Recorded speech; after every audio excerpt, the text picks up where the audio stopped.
आदरणीय सभापति जी, हम एक विकसित भारत का सपना लेकर के चले और आज वो सपना देश के लोगों की ऊर्जा के कारण संकल्प में बदल चुका है। आज कहीं पर भी जाइए, हर कोई ये कहता है कि 2047 तक विकसित भारत बनना है। और मैं हैरान हूं, कुछ हमारे साथी सदन में इतने निराशावादी, इतने जमीन से कटे हुए लोग, बदलती हुई दुनिया से अनभिज्ञ लोग पता नहीं क्या बोल रहे हैं। वो कहते हैं हम मोदी अभी 2047 की क्या बोल रहा है, 2047 किसने देगा है?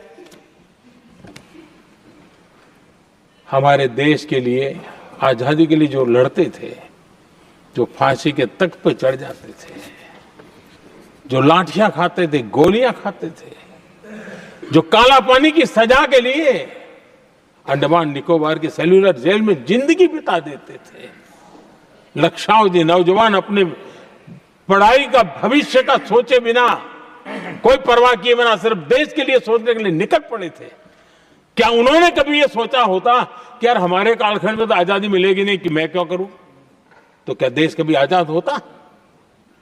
ये इतने निराशावादी लोग हैं कि जब मैं डिजिटल इंडिया की बात करता था, मैं फिनटेक की चर्चा करता था, मैं यूपीआई की बात करता था, तो ये कहते थे अरे इस देश में गरीब आदमी मोबाइल फोन पर कैसे पैसों का कारोबार करेगा? 3 साल के भीतर भीतर देश ने दिखा दिया ये हो सकता है। और मैं हैरान था जिस दिन ऐसा भाषण संसद में हुआ, देश का मीडिया भी, मैं भी, ऐसे लोग, उनकी जो इकोसिस्टम है वो नाच रही थी कि देखिए मोदी को तगड़ा जवाब दिया। मोदी ने जवाब नहीं दिया। आपके हाथ में मोबाइल फोन जब यूपीआई से चलता है, काम करता है ना, तो जवाब अपने आप मिल जाता है।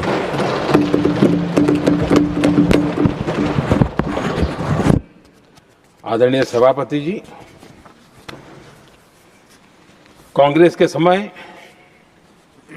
एक व्यंग चला करता था और आमतौर पर कहा गया और सीरियस नेचर की चर्चा में भी आता था, हंसी मजाक में भी आता था। इंडिया मिस द बस, ये कॉमन वर्ड हो चुका भाई, मौका गंवा दिया, बाजी हाथ से चली गई। इंडिया मिस द बस, ये हमेशा होता था।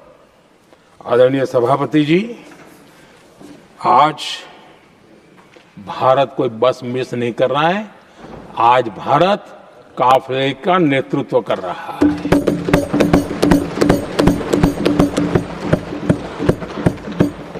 आदरणीय सभापति जी, देश का भविष्य उज्जवल बनाना है, वर्तमान भी उज्जवल बनाने के लिए अविरत कार्य करना होता है। हम विकसित भारत के सपने के लाइट में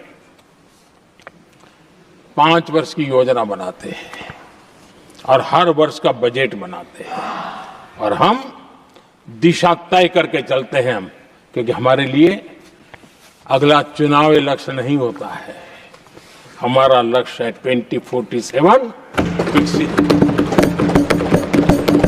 अरे चुनाव तो आएंगे जाएंगे, मेरा देश अजरा अमर रहने वाला है और हम देश की युवा पीढ़ी के हाथ में समृद्ध हिंदुस्तान देने का सपना लेकर के चले। जिन बच्चे जो आज जो घर में बालक है ना, उनको भी मैं देख करके कर सोचता हूं कि मैं इसके हाथ में ऐसा हिंदुस्तान दे करके जाऊं ताकि हमें अपने काम का संतोष हो।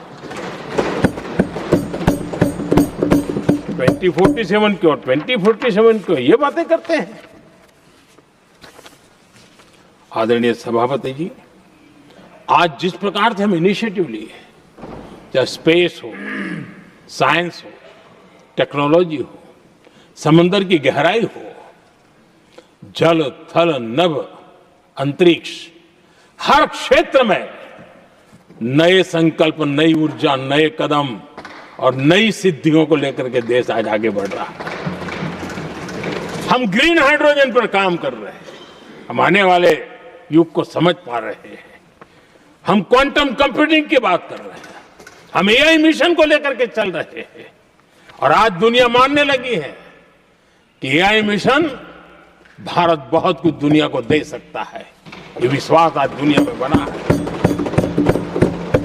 आज दुनिया में क्रिटिकल मिनरल, रेयर अर्थ राजनीतिक हथियार बन गया है। हम उस पर फोकस कर रहे हैं ताकि कभी भारत को किसी के पास हाथ फैलाने की नौबत ना आ जाए। आदरणीय सभापति जी, ऐसे तो अनगिनत प्रोजेक्ट हैं जिसमें विदेश का इन्वेस्टमेंट आना ही आना है, क्योंकि अब हर किसी को अपना भविष्य भारत की भूमि में नजर आ रहा है। हर किसी को अपना भविष्य भारत की टैलेंट के भरोसे नजर आ रहा है।